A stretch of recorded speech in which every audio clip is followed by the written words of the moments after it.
So Chelsea Football Club played against Burnley today, and here are a few things that I have to say about the game.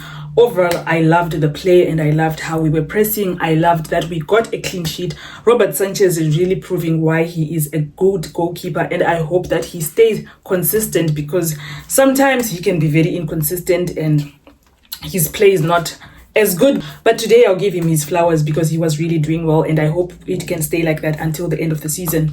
Also, Santos really was doing well in the midfield. He covered for Caicedo in his absence, as Caicedo was resting from the international break, and I really loved how he was playing and how he was distributing the ball and his crosses and everything that he was doing. I'm really happy for him, and he also deserved that Man of the Match award. In addition to that, Jamie Gittens seems to have settled in quite well in the Chelsea squad. A lot of people were criticizing him in the beginning of the season when he first came from Dortmund, but right now it seems like he is flowing well with the team. He's gelling well with everyone, and I hope it still will stay consistent up until the end of the season, because one problem we have as Chelsea Football Club is that we don't know how to stay consistent until the end of the season. We always flop around December, and if we can maintain this momentum up until December, January, and also obviously up until the end of the season, I think we will really make that top four. Probably not win the Premier League, because I don't think we are at that level yet, but top four, we have the capability of being there. The first goal was from Pedro Neto, and I really loved the assist from Jamie Gittens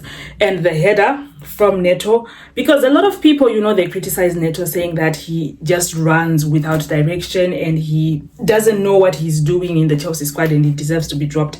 And I feel like that is not a good way to rate him, because I know sometimes he can be a pain in the neck and he might be a nuisance, but I feel like his work rate is something that we need in the squad. And even though he might not be as talented as other players like Esteval, who are naturals, I think a person like Pedro Neto is someone who brings in the hard work, who pushes to his maximum, and in the end it gives you results.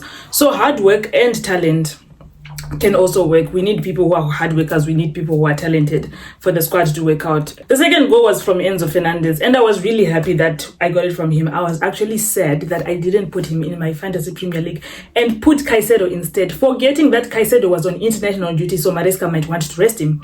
But anyways, Enzo Fernandes showed the reason why he is one of Chelsea's captains. He's a great leader. He is a very calm person on the ball. In the start of the season, actually, I didn't like the way that he was playing. Like, he was one of those people who was getting away with murder. He would play awfully, but he would probably get an assist or get a goal.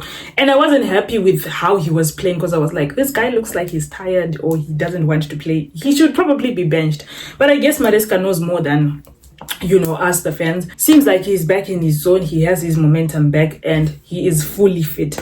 I hope we can maintain a fully fit squad up until the end of the season, and I hope anybody who needs managing of minutes, like the Estevals, the Reece James, Maresca can continue to do that, even with our defenders like Fofana and Badiashile, because if those people are not there, the pairing of Trevor Chalobah and Tosin, we have seen multiple times that it has proven not to work. So we need other more experienced defenders and more clinical defenders like Badiashile and Fofana. So with that being said, I have nothing much to say to you guys besides the fact that, what do you guys think about Chelsea Football Club? What do you guys think about the Premier League games that have been played this weekend? Because we also saw Liverpool losing 3-0 to Nottingham Forest, and it seems like ever since Nottingham Forest got a new coach, things have been really going well for them, and they've been winning their games back to back, if I'm not mistaken. Also, I think Bournemouth drew to, is it Brighton? And Crystal Palace, of course, won against Wolves, and unfortunately Wolves might actually get relegated. And I do hope that Munetsi, our Warriors captain, manages to find another team so that he can stay in the Premier League, because with the look of things, Wolves might be relegated. So what do you think about the Premier League table as it stands now? Do you think that Liverpool has a chance of redeeming itself so that they can go back on top of the table? Or do you think that this season is for Mikel Arteta? Do you think that Arsenal is going to fly with it? Or do you think that maybe Manchester United is just going to overtake? Or Manchester City, maybe? I'm not going to say much about Chelsea because I'm a Chelsea fan. So I'm not going to be biased and say, oh, Chelsea is going to be number one, because I know my club and I know what they're capable of doing. they will probably not impress me as much as I want them to, but I will always keep my hopes high to say that they'll probably be in top 4. So let me know what you think in the comments. Don't forget to like, share, subscribe, hit the notification button, and please follow our Instagram page, which is Football Insights Global, and also our Facebook page, which is Zimbabwe Football News. We post everything, even if it's not Zimbabwean football. Have a great day.